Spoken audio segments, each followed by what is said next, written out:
Assalamualaikum warahmatullahi wabarakatuh. Baik, kata Syekh Said Nursi, dasar paling mudah mengapa kita kok harus menjalin ukhuwah dengan sesama muslim, ya sederhana, kita sama-sama orang beriman. Jadi kita mengakui Tuhan yang sama, mengakui Nabi yang satu, agama yang satu, kiblat yang satu. Banyak sekali persamaan-persamaannya. Yang paling sederhana ya keimanan tadi. Ya memang sayangnya kita itu lebih sering mencari dasar perbedaannya, bukan persamaannya. Padahal dengan sama-sama sadar, oh ya kita sama-sama orang yang beriman, itu sudah cukup untuk kita tidak memusuhi dia.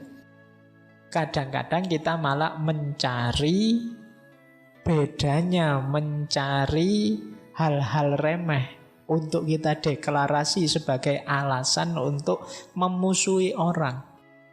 Belakangan banyak sekali kalau teman-teman jeli hal-hal kecil, hal-hal sepele, hal-hal remeh yang kita jadikan pijakan untuk memusuhi orang lain, mengalahkan hal-hal besar.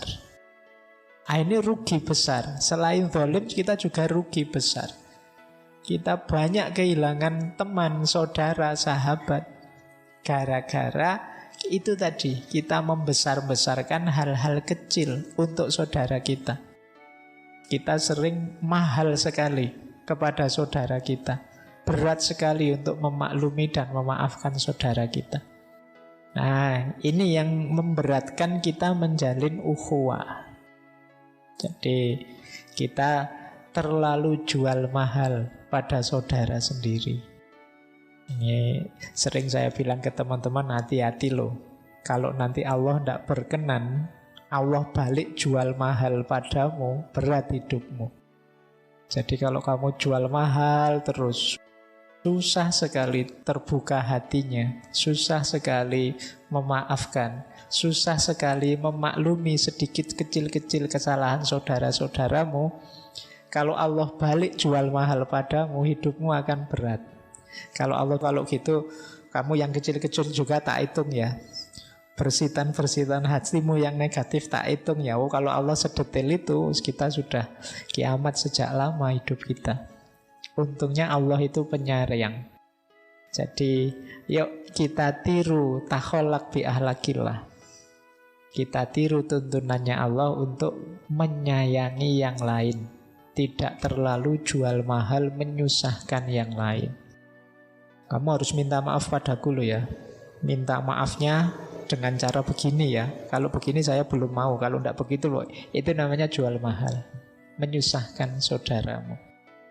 Saya maafkan sih, saya maafkan, tapi syaratnya 1, ini 2, ini namanya belum dimaafkan.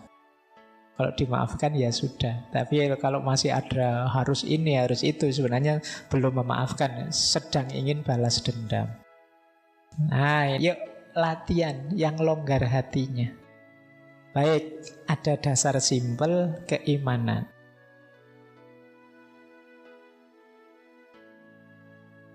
Yang kedua, kata Syekh Said Nursi, ukhuwah itu selain dasarnya keimanan akan melahirkan namanya syakhs maknawi. Syakhs itu diri, maknawi itu yang tidak kelihatan fisiknya, tapi ada.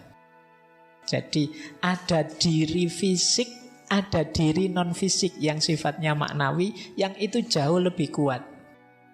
Kebersamaan itu kan syakhs maknawi.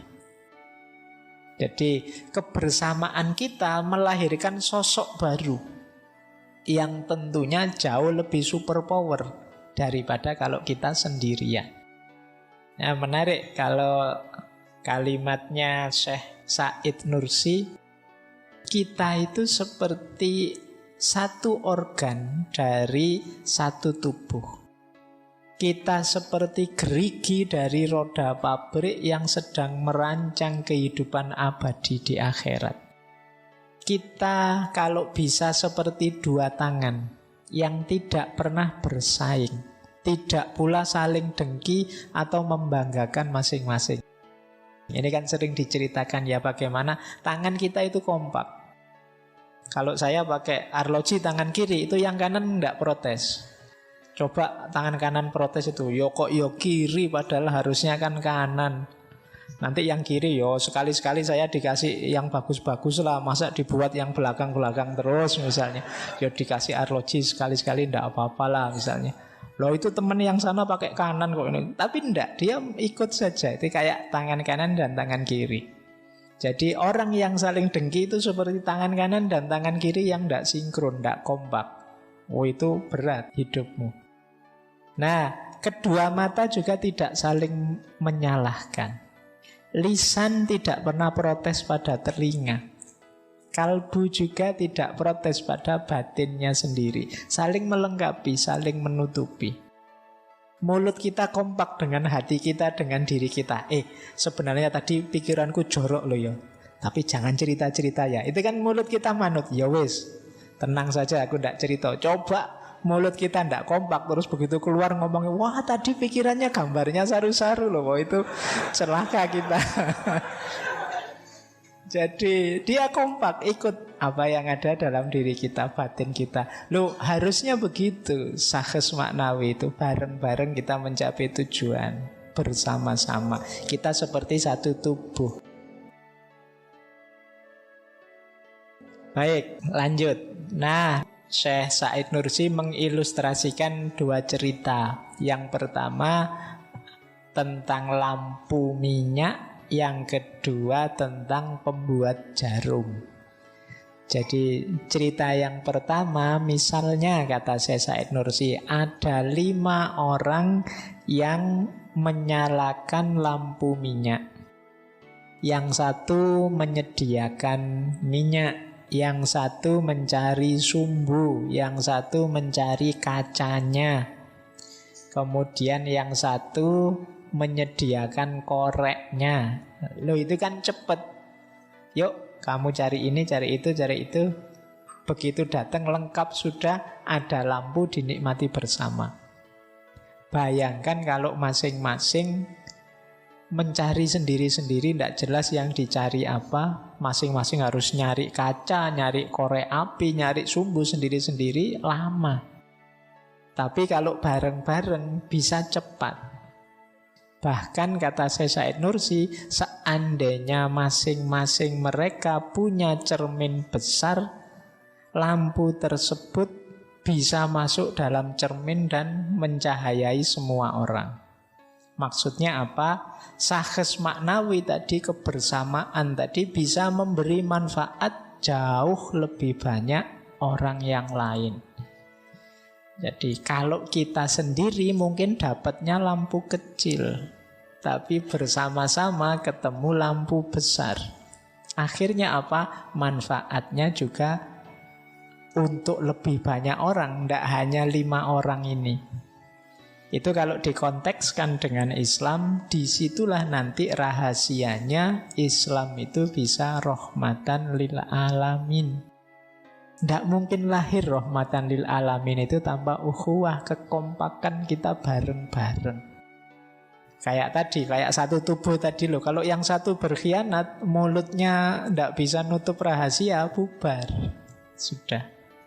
Jadi dengan bareng-bareng bersama, manfaatnya lebih besar. Kalau kita pecah kerja sendiri-sendiri, bisa jadi untuk kita sendiri pun tidak ketemu manfaatnya. Karena mungkin karena kita sendiri jadi terbatas. Mungkin kita hanya dapat minyaknya saja tapi tidak dapat koreknya. Sehingga lampunya ya ada sih, tapi ya gimana nyalainnya. Mungkin yang sana dapat koreknya saja, tidak ada lampunya. Buat apa korek dinyalain sebentar juga tidak bisa lama. Tapi dengan bareng-bareng bisa saling mendukung. Nah, bahkan contoh yang kedua itu beliau menjelaskan cerita pembuat jarum jahit. Jadi kalau bikin jarum itu kecil. Bahkan kita cenderung menganggap jarum itu remeh. Ayo kalau kita remehkan silahkan teman-teman bikin jarum sendiri, lak puyeng. Ya kan? Kita bisa bikin jarum itu kalau bareng-bareng mungkin lebih mudah. Ada yang menyediakan besinya, ada yang siap apinya, ada yang mencari alatnya, ada yang membuat lubangnya. Sehingga waktunya bisa efektif. Kerja bareng-bareng. Tapi kalau kita sendirian bikin jarum, meskipun sekedar jarum saja, itu bisa seminggu, 2 minggu, sebulan bisa tidak jadi. Apalagi tidak ngerti ilmunya. Itulah maksud dari syakhes maknawi. Jadi ukhuwah itu dasarnya keimanan dan lahirnya syakhes maknawi. Jadi kebersamaan. Kalau pakai istilahnya Pancasila, persatuan. Persatuan kata Bung Hatta beda dengan persatean. Ya, persatean itu daging ini, daging itu dipaksa masuk, ditusuk, dipaksa bersama. Kalau persatuan tidak begitu. Kalau persatuan itu tidak ada terpaksanya. Jadi kita memang sadar punya visi bersama untuk kita wujudkan bersama. Jadi yang lahir kerjasama. Kerjasama tidak selalu sama dengan kerja bersama.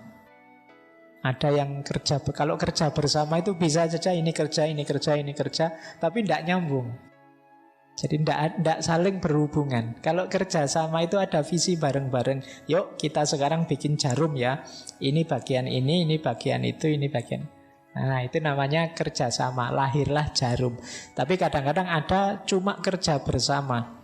Mungkin yang sana kelihatan kerja tapi tidak ada hubungannya dengan sini. Sibuk semua. Yang sana main game, yang sini tidak ada hubungannya dengan kerja bersama. Ada yang memang acting saja biar kelihatan kerja, padahal tidak ngapa-ngapain. Ada yang usul banyak tapi disuruh kerja tidak kerja-kerja misalnya. Nah ini kerja bersama namanya. Nah ini syakhes maknawi itu kerja sama, yang ada visi bersama, yang diwujudkan bersama. Itulah dasarnya ukhuwah. Baik, saya akhiri sekian. Kurang lebihnya mohon maaf. Wallahul muwafiq. Wallahu a'lam bissawab. Wassalamualaikum warahmatullahi wabarakatuh.